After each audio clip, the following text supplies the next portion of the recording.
Back up here at the courthouse in Ramsey, it's a sort of regular meeting point for Eric Corkish and myself here, sitting on a very wet seat, mind you. Eric, you saw my interview with Tim Baker, and I raised your questions about accessibility if you're in your machines or any sort of mobility issues of getting off the prom. And you've been down there and you took your own video, so we can run these as we're talking about it. First of all, have you been back to Tim Baker about this? Because he said get in touch with me. I haven't been in touch with Tim Baker. He actually said on your interview that you said there was problems with disabled people. Now, he said that if there was any, it'll only be because they're temporary, because the road work isn't finished.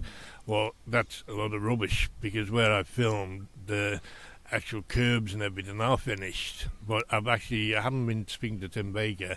I've been talking to Claire Christian, who was on the DOI, and the reason I was talking to her was because she's the chairperson of the steering group that was set up after Tynwald voted to have the Confederation of Passenger Transport in the Isle of Man. And I've had a meeting with her, and they've had a meeting, and I was talking to her about that when this come up.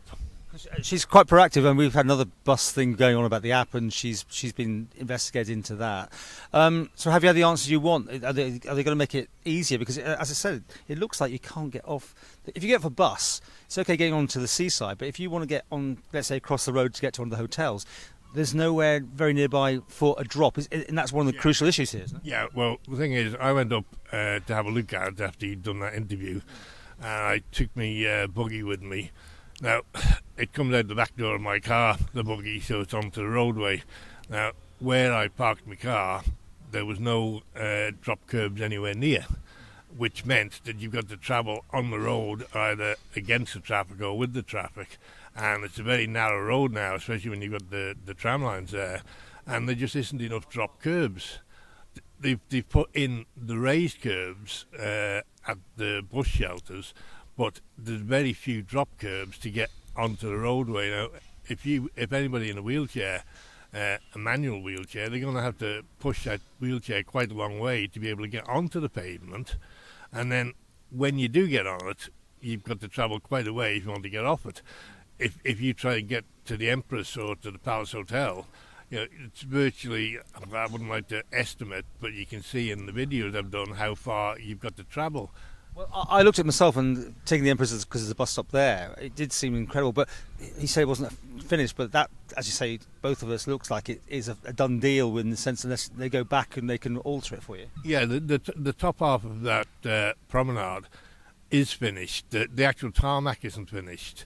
It all needs to be tarmacked, but the actual pavement stones and everything that are in are all finished. And another thing that they've done, not only is there no drop curbs, there's castle curbs where the bus shelters are, but the bus shelter is now positioned right in the middle of the pavement. So you have to go around the bus shelter instead of just being able to go straight up the pavement. And the same with the lampposts. Now, when you look at that and you look on the film, you'll see that on the right-hand side, on the seaside, there's either tarmac or grass. Now, them lampposts and the bus shelters could have been there, leaving the curb, the footpath, absolutely open for anybody to go up and down. Yeah. I mean, early days there was a lamppost very much in the wrong place, and I think they sorted that out. But yeah, again, looking at your videos here, if they haven't quite possibly got enough room for you, especially the sort of buggies that you're talking about, maybe that's the big buggy though, of course. Yeah. Maybe most people can get past, can they? You will get past. You can get past, but it's tight. And really, they didn't need to have them there. That's the point. You had that area where you could have put them and they'd have been in nobody's way. Like Claire Christian says now, there's no way they're going to move them now because it would be too expensive. So they're stuck where they are.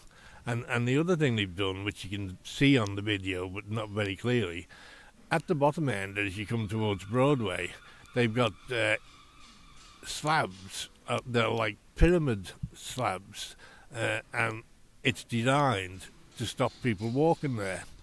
Now, the thing is, you come down that footpath and straight onto it. And why were they put there? I can't see the purpose. Yeah, I think Rob Colliser came back to you on that. What I saw, that they've got a steering committee, haven't they, to look at, because there will be teething problems. I think we will accept that. Things like that maybe might have to be looked at again, or it could be a hard fall if you hit one of those. Well, would it not be better to consult with people before they go doing these things? As I've said before, disabled people, I know they do have somebody in the government, I can't think of his name now, he's on the road transport committee, but he looks after them, but I'm not sure is he disabled in any way. And sometimes you need to be disabled to be able to see what the problems are. Well, you're pointing these things out now. I mean, most of the problem has been done, so as you say, it could be probably too late unless there's some, going back and digging it up again. Yeah, well, I'm pretty sure they won't do anything up there. But the main thing is now, from Broadway down, I cannot see any of the work because it's all fenced off and the traffic's going down the other way. So they could be making the same mistakes again now, and you won't know until they actually open the road or until you can get down there. Because at the minute you can't go and look. You can go down the right-hand pavement near Strand Street, and you can go down there. And again, there's not that many drop curbs there either. And another mistake they've made is they've put in, I think it's 5 disabled spaces just past, is it Regent Street where the old post office used to be. And there they've lowered the curbs, but they've come up with did the same mistake they've been told about before. Actually, here in Ramsey and in Douglas, they put curbs in, but they're about 1.5 inches high, which is a trip hazard. Now, this was pointed out to them here in Ramsey when they've done it on Market Hill down here. There's a trip hazard, and they did the same thing in. Is at Market Hill in Douglas. Can we give them the benefit of the doubt? Maybe they've still got one more tarmac layer to go on top, maybe, or something like that? No, because if you look down here, they've done it, and Market Hill, where the Legion Hall is, if you go down there and look, when they were finished there, they had to go and get sticky, worn tape, black and yellow, and they've had to stick it to the curbs down there to show that there is a trip hazard. Now, that's a brand new piece of road and they've got sticky tape on it. Did they not learn then from that? They've done the same thing on the promenade. Well, we said, I know Claire Christian's sort of interacting. Maybe you could do more interacting and you can go down there and point things out, maybe. I'd be quite happy to go down there, and I'm sure Claire Christian would be.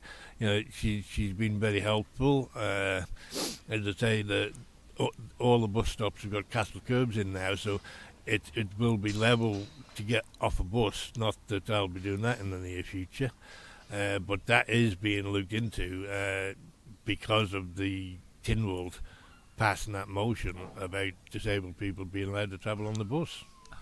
That's another. That's another. Just to finish with, though, have you got confidence though that overall it's better than it was? Or, It's difficult on that because is it better? It's still.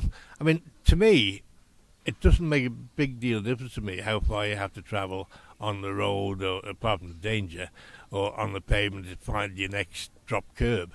But there's people in ordinary wheelchairs without batteries, and they're going to find it very difficult to get from their car onto the pavement or across the promenade.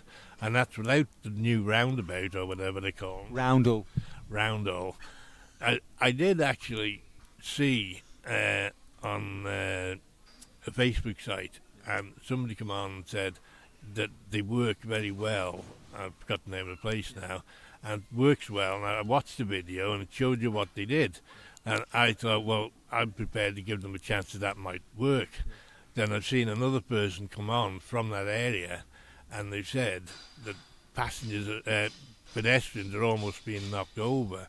And they say it's working really well. What they're not saying is that all the heavy traffic refuses to go that way now. They go a different way to avoid it.